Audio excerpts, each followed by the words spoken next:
हर जाइयो सो तो हर जाइयो सो तोरा के भुलाई Kanchan Ibrahimpur mix by Durga recording studio हावे गुलंबर के पास। जो हर जाइयो सो तोरा के भुलाई आइल बाबा रे वही में डूब जाई।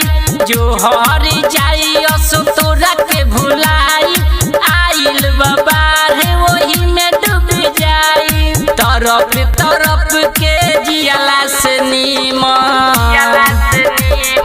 तरफ तरफ के जियाला से नीमन आपन जिंदगिया खुदे मिटाई। जो हर जाइयो सो तोरा के भुलाई आइल बाबा रे वही में डूब जाई।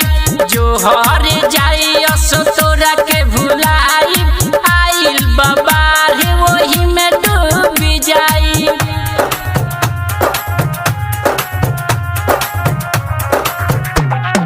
कंचन इब्राहिमपुर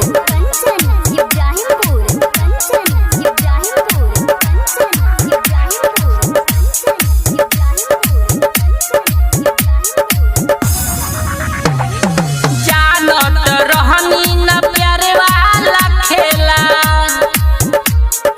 जानत रहनी न प्यारे वाला खेला प्यारे देहाला पर दहरत मिलेला। कोई दिहल दिल के टुकड़ा टुकड़ा कोई दिहल दिल के टुकड़ा टुकड़ा अब नाई कौनो सुई से सियाई।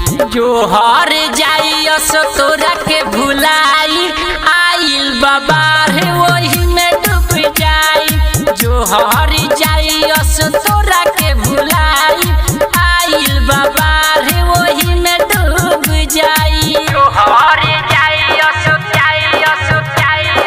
तोरा के भुलाई Kanchan Ibrahimpur present by Durga music Thawe.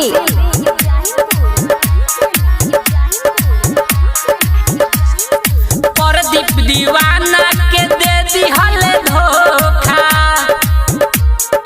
Pradeep Deewana के दे दिहल धोखा तनिको संभाल के दिहल ना मौका। श्री भगवान कहेल साचो श्री भगवान कहेल साचो दिहल निशानी तोरो तो मिटाई। जो हर जाइयो सो तोरा के भुलाई आइल बाबा रे वही में डूब जाई। जो हर जाइयो